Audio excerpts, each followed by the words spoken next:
আসসালামু আলাইকুম। খুব ভালো লাগছে সবার সঙ্গে দেখা করার এই সুযোগটা পেয়ে। এই পুলিশ সপ্তাহ উপলক্ষে এই সুযোগটা হলো। আপনাদের কাছ থেকে কিছু প্রাথমিক বক্তব্য শুনলাম, শুনে বুঝতে পারলাম যে অনেকগুলো কাজ অসম্পূর্ণ রয়ে গেছে, যেটা আমাদের পক্ষ থেকে করা উচিত। এর আগে একবার বসছিলাম আমরা নিজেদের মধ্যে, আমার কাছে খুবই খারাপ লাগছিল যে কীরকম পরিস্থিতিতে আপনাদেরকে কাজ করতে হয়। আমার জানা ছিল না যে দৈনন্দিনভাবে যে কঠিন অবস্থায় আপনাদেরকে জীবনযাপন করতে হয় সেটার মাত্রা কত গভীর। তাৎক্ষণিকভাবে আমরা কিছু সিদ্ধান্ত নিয়েছিলাম, সেটা আশা করি বাস্তবায়ন হয়েছে। কদ্দূর হয়েছে সেটা আবার খোঁজ নেব। আজকের বৈঠকের যেটা প্রধান ফল হবে, আপনাদের বিষয়গুলো আবার উঠল আমার কাছে, যেটা নিয়ে আবার বসবো, যাতে আপনাদের একটা সহায়ক পরিস্থিতির সৃষ্টি করা যায়, যাতে আপনাদের কাজ করার মধ্যে একটা উৎসাহ আসে এবং পরিস্থিতি আপনাদের সহায়ক হোক। আজকে ভালো লাগলো যারা প্রযুক্তির মাধ্যমে বিভিন্ন জায়গা থেকে উপস্থিত আছে। আমি দেখছিলাম কোথা থেকে এসছে, সারা বাংলাদেশ জুড়ে সব জায়গা থেকে যোগদান করেছে। তাদের সবাইকে আমি দূর থেকে সালাম দিচ্ছি। আশা করি সুযোগ হবে ভবিষ্যতে একসঙ্গে বসে আলাপ করার। আমি লিখিত বক্তব্য পাঠ করি। বিসমিল্লাহির রহমানির রহিম। সম্মানিত উপস্থিতি ও প্রিয় পুলিশ সদস্যবৃন্দ, পুলিশ সপ্তাহ 2025 উপলক্ষে বাংলাদেশ পুলিশের সকল সদস্যকে আমি আন্তরিক শুভেচ্ছা ও অভিনন্দন জানাচ্ছি। এই অনুষ্ঠানে আপনাদের মাঝে উপস্থিত হতে পেরে আমি অত্যন্ত আনন্দিত। 71 সালে মহান মুক্তিযুদ্ধের প্রাক্কালে 25শে মার্চ কালো রাতে রাজারবাগ পুলিশ লাইন্সে বাঙালি পুলিশ সদস্যরা সর্বপ্রথম সশস্ত্র প্রতিরোধ গড়ে তোলেন। এই ইতিহাস ভোলার নয়। বাংলাদেশ পুলিশ বাহিনীর গৌরবময় ইতিহাসে এটা মহা গৌরবের অধ্যায়।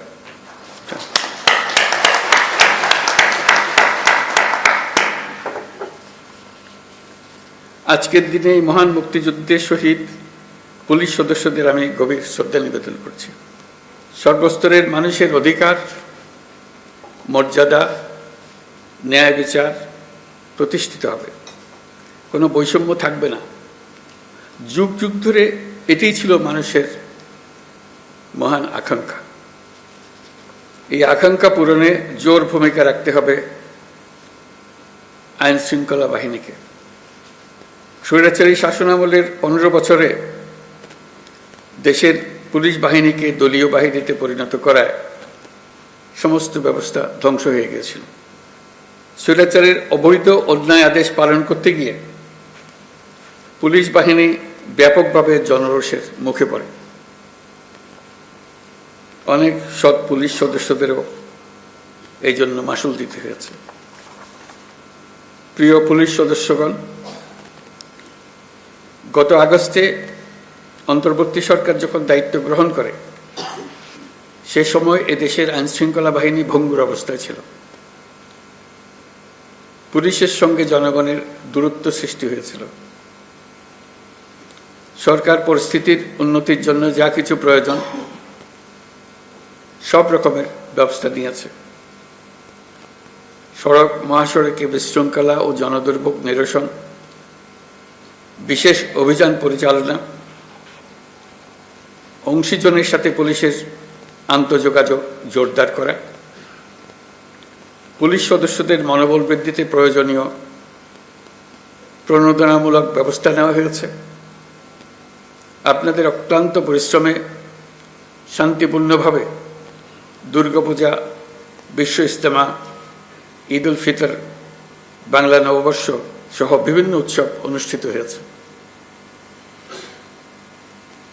দেশে যতগুলো অপরাধ হচ্ছে সবগুলো ঘটনায় তাৎক্ষণিক ব্যবস্থা নিতে আপনারা সর্বোচ্চ চেষ্টা করে যাচ্ছেন। পুলিশ ও অন্যান্য বাহিনীর সম্মিলিত প্রচেষ্টায় দেশের আইনশৃঙ্খলা পরিস্থিতি এখন অনেকটা নিয়ন্ত্রণে আনা সম্ভব হয়েছে। এই জন্য আমি পুলিশ সহ সকলকে আন্তরিক ধন্যবাদ জানাই। সবাই মিলে আপনি জোরে হাততালি দেন।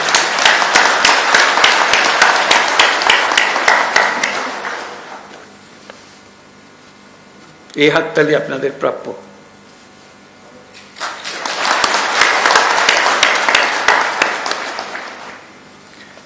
দেশের মানুষ নারীর প্রতি সহিংসতা প্রতিরোধে পুলিশ বাহিনীকে খুব শক্তিশালী ভূমিকায় দেখতে চায়।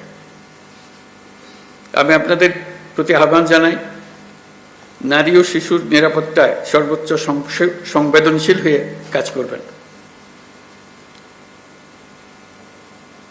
সকল শ্রেণী পেশার নারীরা যেন যে কোনো হয়রানির ঘটনায় পুলিশের হটলাইনে ফোন করে সর্বোচ্চ সাহায্য পায়, সেটি নিশ্চিত করবেন। নারী এবং শিশু নিরাপত্তা পেলে আমরা বুঝতে পারব দেশ নিরাপত্তার দিকে অনেক দূরে এগিয়ে গেছে।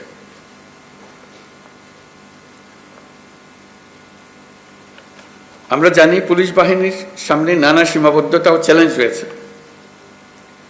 অপ্রতুল জনবল, লজিস্টিক্স, পর্যাপ্ত বাজেট ইত্যাদি।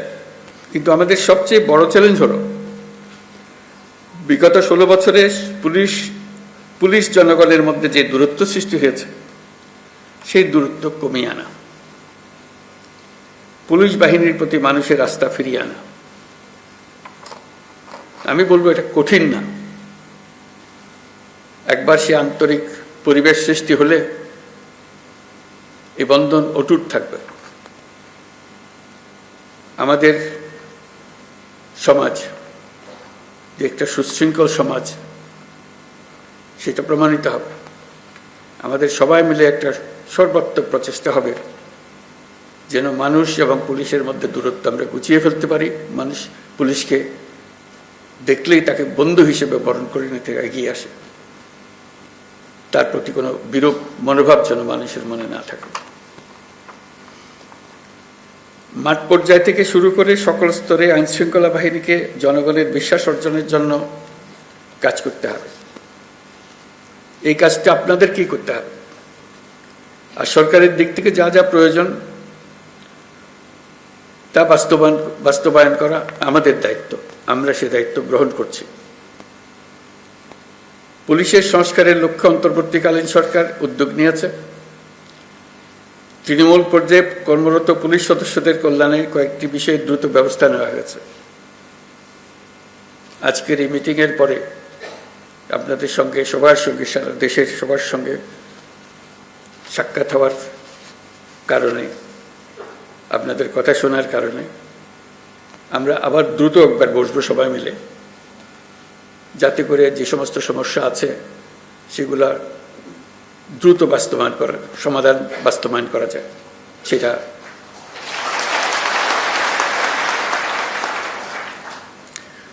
আপনারা জানেন, ইতিমধ্যে জাতির উদ্দেশ্যে দিয়ে একাধিক ভাষণে আমি বলেছি, চলতি বছরের ডিসেম্বর থেকে আগামী বছরের জুনের মধ্যে দেশে ত্রয়োদশ সংসদ নির্বাচন অনুষ্ঠিত হবে।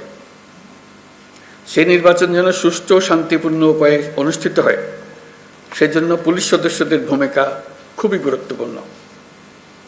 নির্বাচনে সকল প্রতিদ্বন্দ্বী প্রার্থীর প্রতি সমান আচরণ ও ভোটাররা যাতে নির্ভয়ে নির্বিঘ্নে নিজেদের ভোটাধিকার প্রয়োগ করতে পারে, সেই পরিবেশ নিশ্চিত করা আপনাদের এবং আমাদের সর্বোচ্চ দায়িত্ব। মনে রাখবেন, কোনো ব্যক্তি যদি অন্যায় বা অনিয়মের মাধ্যমে নির্বাচিত হয়, সে ব্যক্তির দ্বারা ন্যায় প্রতিষ্ঠা সম্ভব নয়। সুতরাং নিশ্চিত করুন যাতে কারো দ্বারা ব্যবহৃত না হন। সত্য ন্যায় প্রতিষ্ঠার ব্রত হিসেবে নির্বাচনে নিজেদেরকে নিয়োজিত করবেন। পুলিশ বাহিনীর সদস্য হিসেবে তারও চাইতে বড় বিষয় এদেশের একজন নাগরিক হিসেবে। ভবিষ্যতে কখনো যেন পুলিশ বাহিনীকে দলীয় বাহিনী বা অন্যায় কাজে ব্যবহার না করা যায়, তার জন্য একটা সুষ্ঠু ও নিরপেক্ষ নির্বাচন অত্যন্ত জরুরি। নির্বাচনের আগের সময়টা অনেক কঠিন সময়। আপনাদের সজাগ দৃষ্টি রাখতে হবে, পরাজিত শক্তি যেন কোনোভাবেই দেশকে অস্থিতিশীল না করতে পারে। আমি আগেও বলেছি, আবারও আপনাদেরকে নিয়ে স্মরণ করিয়ে দিচ্ছি সবাইকে, আমরা একটা যুদ্ধ অবস্থায় আছি। অশুভ চক্র আমাদের স্বপ্নকে, আমাদের ঐক্যকে ভেঙে দিতে সব শক্তি নিয়ে চেষ্টা করছে এবং চেষ্টা আরো কঠোরতর করবে। একে প্রতিহত করার জন্য আপনাদেরকে সবসময় সতর্ক থাকতে হবে, জাতিকে রক্ষা করার জন্য।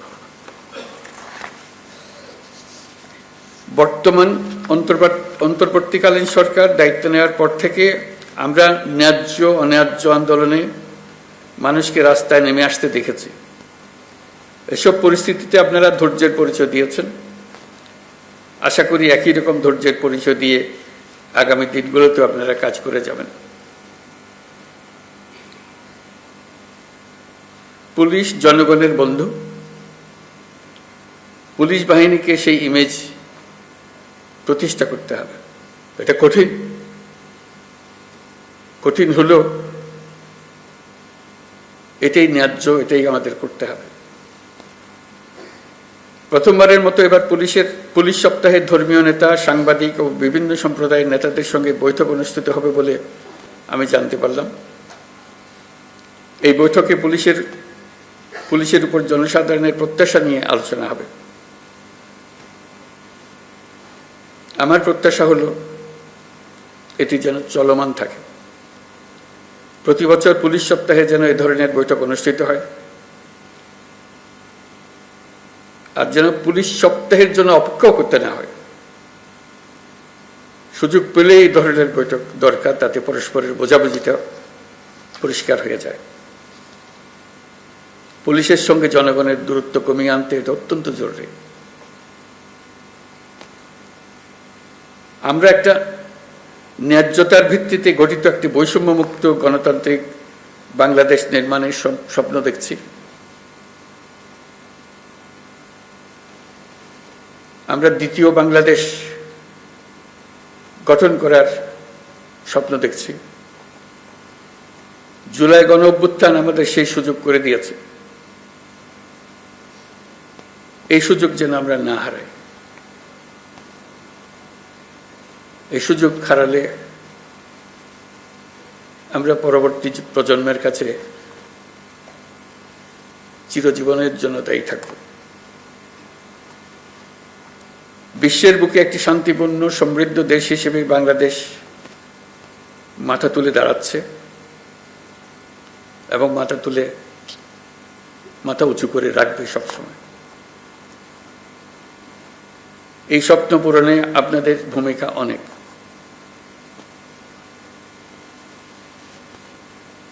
আপনারাই এই স্বপ্ন বাস্তবায়নের মূল শক্তি।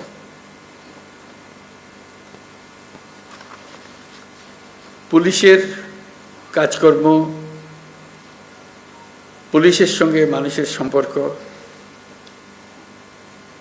এটা দেখেই সারা দুনিয়া বিচার করে আমরা সভ্যতার কোন স্তরে আছি। আমরা সভ্যতার সর্বস্তরে যেতে চাই। এটাই আমাদের স্বপ্ন। এই স্বপ্ন বাস্তবায়নে আপনারা একটা অত্যন্ত গুরুত্বপূর্ণ শক্তি। বাংলাদেশ পুলিশ বাহিনী যেন গোটা বিশ্বে প্রশংসিত হয়, দেশের সকল মানুষের কাছে প্রশংসিত হয়, এই প্রত্যাশা নিয়ে আমার বক্তব্য শেষ করছি। সবাই ভালো থাকবেন। আসসালামু আলাইকুম।